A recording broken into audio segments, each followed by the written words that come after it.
훅 인터뷰. 모두를 위한, 모두를 향한 모두의 궁금증 훅 인터뷰. 싸우기만 하는 국회, 일하고 있는지 잘 모르겠어요. 정기국회가 열렸는데 민생은 챙기고 있는지 또 잘 모르겠습니다. 자, 진정 민생을 위한다면 어떤 법안들이 준비되고 어떤 법안들이 통과돼야 되는지 정의당 강은미 의원과 이야기 나눠보겠습니다. 의원님 안녕하세요. 네, 안녕하세요. 정의당 강은미입니다. 네. 정기국회 시즌인데요. 네. 무슨 일 때문에 바쁘십니까? 네, 이제 국감 준비 때문에 바쁘기도 하고요. 네. 잘 아시겠지만 제가 보건복지위원회 소속인데요. 네. 장관이 여지껏 없었습니다. 그래서 아이고요. 지금 다음 주에 장관 인청이 있습니다. 이제서? 네, 이제서요. 그래서 아니, 인청 코로나 시대에. 준비하느라고. 네. 그래서 뭐 여러 가지로 코로나 대응도 적절했냐 이야기가 많이 나왔고, 실제로 이제 복지가 많이 필요한 시기인데 그런 네. 거 제대로 대처 못한 문제도 있고 그렇습니다. 자, 정의당은 지금 정기국회에서, 이번 국회에서 네. 어떤 점에 가장 집중하고 있습니까? 네, 정의당은 지금 이제 양당이 당내의 권력 투쟁을 하느라고 정신이 없었지 않습니까? 네. 그래서 민생이 너무 소홀했는데 네. 그런 문제와 관련해서 지금 그 소상공인들, 그다음에 가계부채에 시달리는 뭐 이런 시민들을 위한 대책들, 네. 그리고 이제 특히 이제 뭐 노동자들이 이 법 밖에 있는 노동자들이 제대로 보호받지 못하고 있는 부분이 많아서 네. 그런 소외된 노동자들을 위한 문제들, 예. 그런 것들을 좀 집중해서 다뤄보려고 합니다. 소외된 노동자 옆에는 항상 정의당이 있었는데, 네. 있었다 이런 얘기를 들었는데 요즘은 그런 얘기도 안 하는 것 같아요. 실제로 저희 그 2020년 의원직이 시작되면서 많은 의원들이 노동자들과 함께 하긴 했는데 네. 그런 것들이 좀 그 언론에 잘 보도되지도 못했고 네. 그런 면에서 좀 억울한 부분이 있습니다. 네, 정의당에서. 네. 네. 그리고 알겠습니다. 앞으로는 좀 더 열심히 해보려고 노력하고 있고요. 아시겠지만 대우조선 하청 노동자 문제도 정의당이 가장 먼저 달려가서 천막 당사를 세우고 또 적극적으로 노력한 바가 있습니다. 네. 노란 봉투법도 가장 적극적으로 정의당이 추진하고 있습니다. 네네. 그런데 노란 봉투법에 대해서 이거 불법 파업, 불법 폭력 조장하고 있다, 이렇게 보수 언론에서 지금 계속, 그리고 네네. 국민의힘에서 계속 비판하고 있습니다. 그런데 이제 노란봉투법을 좀 우리가 제기하고 있는 걸 잘 들여다봐야 될 텐데요. 근데 물어볼게요. 네. 불법 파업 조장하는 겁니까? 아닙니다. 불법 파업은 정의당에서도 안 된다고 지금 반대합니까? 반대하는데 문제는 불법 파업이라고, 그러니까 합법 파업에 대한 범위가 너무 협소하게 돼 있는 게 굉장히 큰 문제입니다. 그렇죠. 가령 노동자에게 고용의 문제만큼 큰 게 없는데 정리해고한다고 반대하는 어떤 행위를 하면 그게 다 불법 파업으로 됩니다. 아니, 그러면 네. 보세요. 해고는 죽음인데, 아이고 나 살려달라고 목소리 외칠 수 있지요. 외쳐야지요. 네, 그렇죠. 그래서 실제로 아시겠지만 쌍용 자동차 노동자들도 정리해고에 반대해서 파업을 했는데 엄청난 손배가압류를 해서 실제로 30명의 노동자와 가족들이 스스로 목숨을 끊거나 아니면 그렇죠. 병으로 돌아가셨고, 거기 말고도 철도 노조나 또는 지하철 노조나 그렇게 정리해고와 관련해서 파업을 한데 손배가압류를 뭐 10억에서 20억, 30억 이렇게 좀 이 기업에서 이제 소송을 해가지고 굉장히 어려움에 처하고 있습니다. 파업을 시작하면 공장이 차질로 1조 원대 손해, 이렇게 하면서 손해배상 이렇게 을 청구합니다. 그리고 노동자한테 자, 연대해가지고 돈을 물어줘라, 손해배상을 해라, 이렇게 법이 노동자한테 직접적으로 타격을 가는 그런 나라는 선진국에서 찾아보기 어렵습니다. 해외에서는 대부분 실제로 그런 법이 있더라도 우리나라처럼 이렇게 노동자들을 죽음에 내모는 방식으로 손배가압류하는 나라는 거의 없고요. 영국 같은 데도 실제로 기업에게, 기업이 노동조합에게는 하지만 개인에게는 하지 않습니다. 그리고 실제로 그 노동자들의 조합원 숫자, 그다음에 조합이 물리고 있는 조합비가 어느 정도인지 이런 것들을 다 감안해서 하는 거지, 진짜 노동자 죽이겠다 이런 방식으로 손배가압류하는 게 없고요. 또 한편으로는 들여다봐야 될 게 실제로 손배 가압류를 하는 이유 중에 하나가 기업이 손배 가압류를 해서 그 기업에 이제 이 어떤 이익을 창출하겠다는 것보다는 노동조합을 무산시키고 그렇죠. 노동조합을 무력화시키기 위해서 사용한 경우가 되게 많았고요. 예. 잘 아시겠지만 삼성에서 노조를 무력화하기 위해서 전략실에서 했던 2012년 네. 그때도 이 중요한 기획 중에 하나가 노동자들에게 손배 가압류를 물려서 노동조합이 고사하게 만들자. 예. 그다음에 유성기업도 대표적으로 노동조합을 탄압한 데인데 거기도 그 기획서 안에 노동조합에게 엄청난 손배 가압류를 물려서 네. 노동자들 스스로 노동조합이 없어지게 만들자. 뭐 이런 귀관들이 있거든요. 네네. 그러니까 결국은 노동자들의 합법 투쟁 자체 범위가 너무 섭수한 게 문제이고 네. 또 한편으로는 이제 노동자들을 탄압하는 도구로 쓰고 있는 네. 게 굉장히 큰 문제입니다. 삼성의 노동 탄압은 너무 심했습니다. 그건 법을 어겼고요. 아유 너무 심각해. 그건 제가 잘 압니다. 2399님 노란 봉투법 응원합니다. 이렇게 얘기했는데요. 그런데요. 이것도 물어봐야 되겠네요. 노란 봉투법이 불법 폭력을 조장한다. 이 주장은 어떻게 설명하시겠습니까? 실제로 이제 우리가 노란봉투법 안에 기물을 파손했거나 또는 실제로 폭력 행위를 해서 사람이 다쳤거나 이 문제와 관련해서는 당연히 그 이제 손배 가압류를 해야 된다고 생각을 하지만 그래요? 네. 아니 그런 문제는 그런데 이제 그 문제까지를 못하게 하는 게 아니라요. 일단 법원 안에서 너무 판단을 애매모호하게 하는 측면이 있어서 네. 실제로 합법화의 이 범위를 좀 더 확대하는 것과 예. 실제로 손배 가압류를 하더라도 그것이 조합에 대해서 해야지 개인이나 이런 간부들에게 손배 가압류를 하지 못하게 하는 것까지를 포함해서 네. 실제로 손배 가압류 자체가 노동조합을 무력화하는 방식으로 사용되지 않도록 하게 하려고 하는 겁니다. 평택 쌍용차에서 수뇌부라고 해야 되나요? 경영진들이 장부를 조작해가지고 우리가 돈을 못 벌고 있다면서 정리해고를 했어요. 정리해고를 했는데 그러니까 생존권이라고 해야 되나요? 이제 그 직장에서 쫓겨난 노동자들이 파업을 했었죠. 파업을 해서 많은 사람들이 감옥에 갔는데 감옥 갔다 와서 손배 가압류라는 너무 무거운 짐 때문에 그것 때문에 수많은 사람들이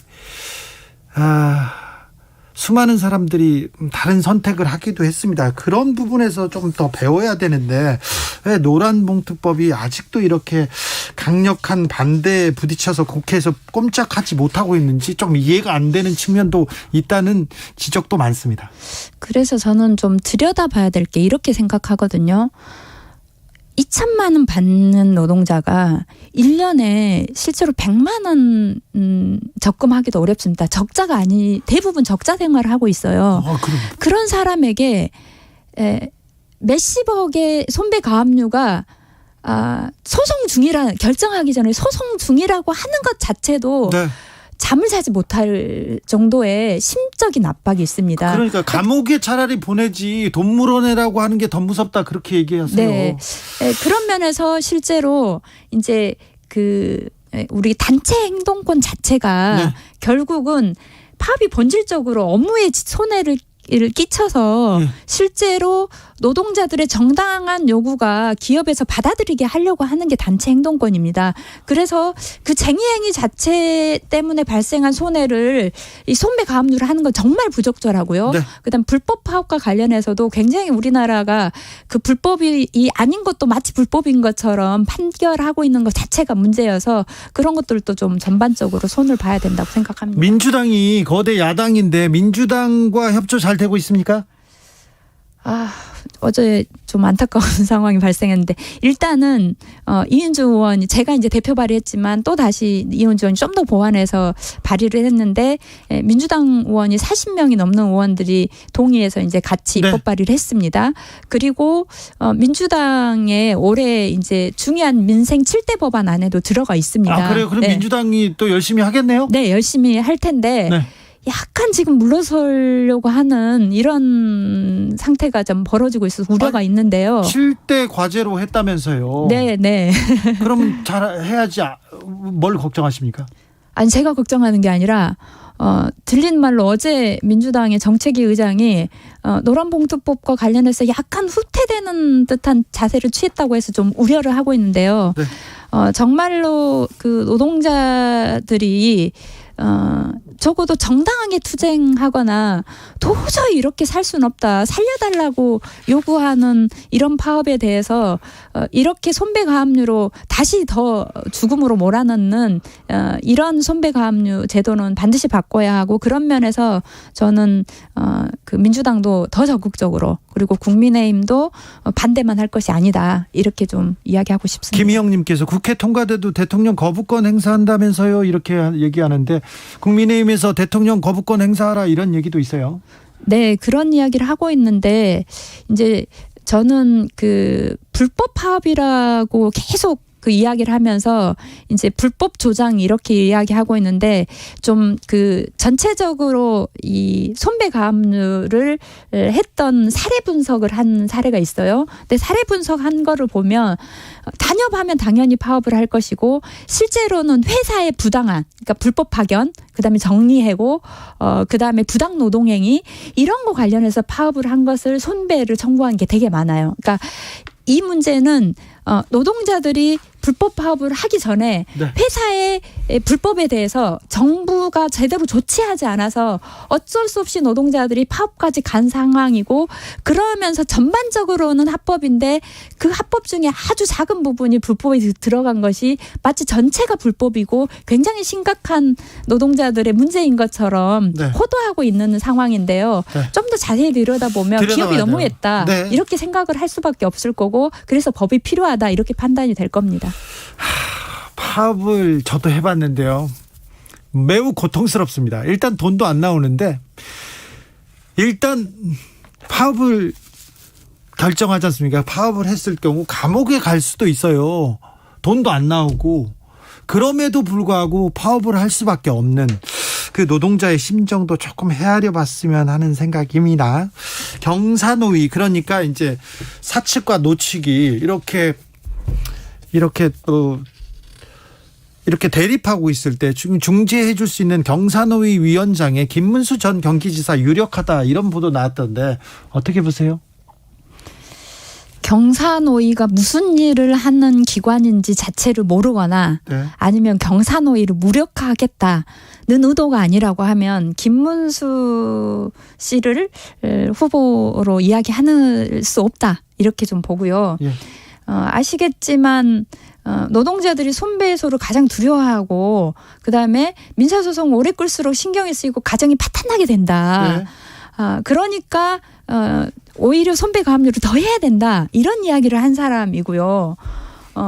또 그 정말로 노동자들은 머리부터 뜯어 고쳐야 된다. 이런 말을 하는 사람이에요. 머리부터 뜯어 고쳐요? 머리의 생각부터 완전히 뜯어 고쳐야 돼. 이런 말을 한 사람인데 이런 이야기를 하는 사람을 경사노위 위원장으로 한다고 하는 것 자체는 진짜 대화를 안 하겠다는 네. 생각이다. 이렇게 보고 너무 부적절한 인사라고 생각합니다. 네, 좀 고민을 하셔야 될 것 같습니다. 김상민님 노동 존중 사회 정의당 부탁합니다 얘기하고요. 서주현님 열심히 일하는 참 국회의원 강은미 의원 반갑습니다.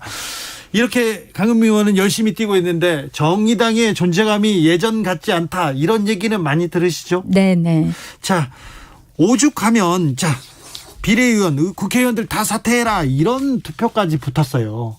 왜 그럴까요? 왜 그 정의당 지지자들 정의당이 그래도 작지만 강한 정당 그리고 여러 이슈 그리고 여러 아젠다를 가지고 이 사회를 앞으로 굴리는데 큰 노력을 하는 집단인데 왜 정의당이 지금 국민들에게 그 지지 관심을 받지 못하고 있다고 보십니까?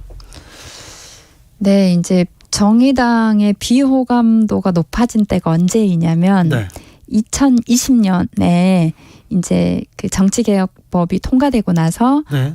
이제 그 총선을 할 때 위성정당이 막 생길 때 그때부터가 이제 비호감도가 굉장히 높아졌는데 이제 정의당에서 좀 억울한 면이 있는 게 결론적으로 보면 위성정당 만들면 안 되는 거지 않습니까? 네. 그런데 이제 국민의힘이 위성정당 만든다고 해서 덩달아서 민주당도 만들었고 거기에 합류하지 않는 정의당을 비판하는 그때 목소리가 되게 컸었거든요. 이제 그러면서 그런 비호감도가 좀 많아진 게 있었고 또 이제 이번에 대통령 선거 때 이제 또 비호감도가 좀 높아진 면이 있는데 이제 대통령 선거도 이제 잘 아시겠지만 문재인 대통령의 국정 지지율이 높았는데도 불구하고 또 정권 교체를 바라는 지지율도 굉장히 높았지 않습니까? 그러니까 한편으로는 개혁을 바라는 내용들이 충분하게 개혁하지 못한 게 있는 거고 그런 면에서 정권 교체가 이루어진 면이 있는데 그것이 마치 이제 정의당의 탓인 것처럼 이렇게 되면서 좀 정의당에 어려움이 있고 이제 외부적인 상황은 그렇습니다. 내부적인 상황으로는 이제 노회찬 의원님이 이제 돌아가시고 나서 어떻게 보면 그 시민들한테 공감 가는 이야기를 잘하는 정치인이 이제 좀 드러나지 못하면서 정의당이 많이 언론에서 이제 존재감이 좀 적어진 측면이 있고 그러다 보니 정의당이 어떤 것을 추구하고 있고 또 어떤 내용들을 진행하면서 네. 이유가 무엇인지를 잘 전달하지 못한 부분이 있어요. 네. 그런 부분에 대해서는 좀 아쉽고 안타까운 상황입니다. 억울하다. 어려움이 있다. 그런데 우리나라는 양당, 거대 양당제였지 않습니까? 정의당이 그렇게 쉬웠던 적은 없어요. 네, 그렇습니다. 그렇잖아요. 네. 그래도 지몬미 얘기도 나오고 정의당이 하면 응원한다. 네. 지켜주지 못해서 미안하다. 이런 얘기도 나왔는데 지금 거의 재창당을 결의하고 다시 태어나겠다고 하는데 정의당에 대한 관심조차 이렇게 많지 않은 걸 보면 이거는 억울하고 어렵더라도 뭔가를 좀 달리 돌파구를 모색해야 될 것 같습니다. 네. 그래서 이제 재창당 이야기가 나오는 것도 전체적으로 우리가 10년을 이제 다 평가하지 비대위 기간이 원체 짧아 다 평가하지 못했지만 실제로 우리가 어떤 부분을 놓치고 있었는지 그리고 늘 소수였지만 좀 더 강하게 시민들을 대변하면서 그래도 시민들의 동의를 얻었던 부분이 있었는데 각자 소소하게는 일을 잘하고 있지만 이 소소하게 일 잘하는 것보다는 같이 힘을 합쳐서 좀 더 세게 시민들의 목소리를 전달하는 게 필요한데 이런 부분은 우리가 좀 부족하지 않았나 하는 생각이 들어서 뭐 강령 또는 정당 당명을 포함해서 전반적으로 돌아보면서 우리 의원들의 역할도 좀 더 높이는 것을 하려고 고심하고 있습니다. 소소하게 열심히 하고 있는 건 알겠지만 옛날에는 정의당 의원들이 노회찬 의원도 그랬고 심상정 의원도 그렇고 어디에서나 어떤 이슈를 주도하고 있었는데 지금은 심상정 안 보입니다. 네. 그다음에 또 류호정 안 보입니다. 또 누구 있죠? 네, 배진경 의원님, 장혜영 의원님, 이은주 의원님. 네, 잘 안 보입니다. 네. 일단 좀 자주 뵙겠습니다. 네, 자주 뵙겠습니다. 응원하는 사람들 많습니다. 그러니까 힘내시고요. 네, 정의당의 존재감. 네, 거대 양당을 이끌고 가던 그런 정의당의 존재감 다시 한번 좀 보여달라 이런 분들 많다는 거. 네, 좀 새겨주십시오. 네, 이번에 국감에서 제대로 된 모습을 좀 보여드리겠습니다. 정의당 지켜봐 주십시오. 강은미 의원과 이야기 나눴습니다. 감사합니다. 네, 감사합니다. 정치 피로, 사건 사고로 인한 피로,